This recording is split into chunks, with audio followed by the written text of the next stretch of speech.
Woman yields back. The chair recognizes the gentleman from Pennsylvania, Mr. Murphy, for 5 minutes.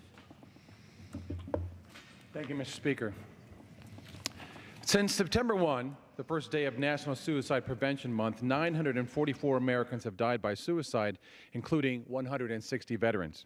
Since the passage of H.R. 2646, the Mental Health Reform Act, in the House of Representatives in July, 7,552 Americans have died from suicide, including 1,280 veterans.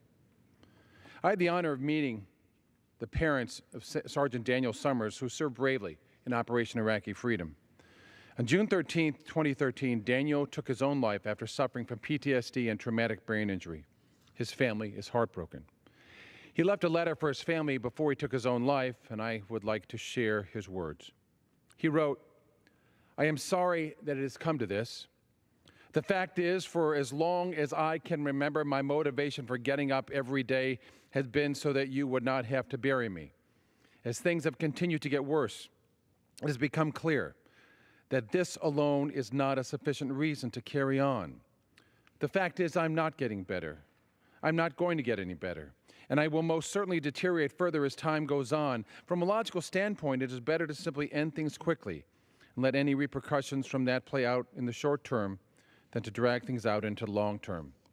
I really have been trying to hang on for more than a decade now. Each day has been a testament to the extent to which I cared, suffering unspeakable horror as quietly as possible so that you could feel as though I was still here for you. In truth, I was nothing more than a prop, filling space so that my absence would not be noted. In truth, I have already been absent for a long, long time. My body has become nothing but a cage, a source of pain and constant problems. It is nothing short of torture. My mind is a wasteland filled with visions of incredible horror, unceasing depression, and crippling anxiety. Is it any wonder, then, that the latest figures show 22 veterans killing themselves each day? That is more veterans than children who were killed at Sandy Hook every single day. Where are the huge policy initiatives? Well, Mr. Speaker, this is a letter that did not have to write and did not have to be written. I can't even imagine the grief of parents of Daniel, but I also know that they want to spare other parents the same kind of grief. I continue to practice psychology at Walter Reed National Military Medical Center at Bethesda. I work with veterans who, like Daniel, suffer from depression and PTSD and traumatic brain injury. I've seen firsthand that with treatment, these soldiers can and do get better. When our brave men and women come home, they and their families deserve better care. Yet, we do not have enough crisis psychiatric hospital beds. Half the counties in America have no psychiatrists or no psychologists. And for every 1,000 people with an addiction disorder, only six get evidence-based care. And families are blocked from helping by a massive bureaucracy. So we can read more sad letters like Daniel's, or we can act.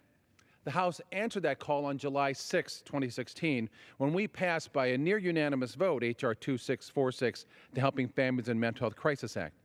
But it only works, and it only gives help if it is signed into law.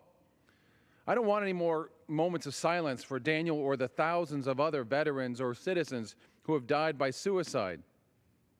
We don't need more moments of silence. We need times of action. Those moments of silence are a slap in the face to the mothers and fathers who struggle to get help for their sons and daughters.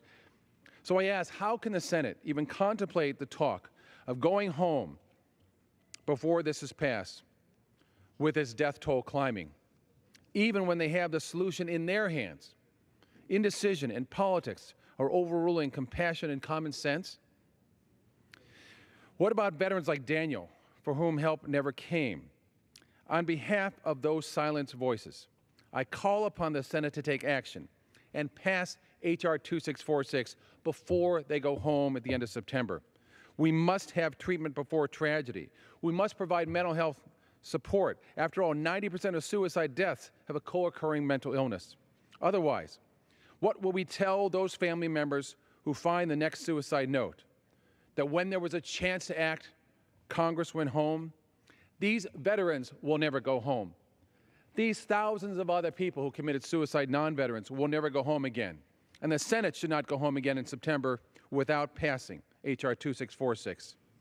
Remember, where there is help, there is hope. I yield back.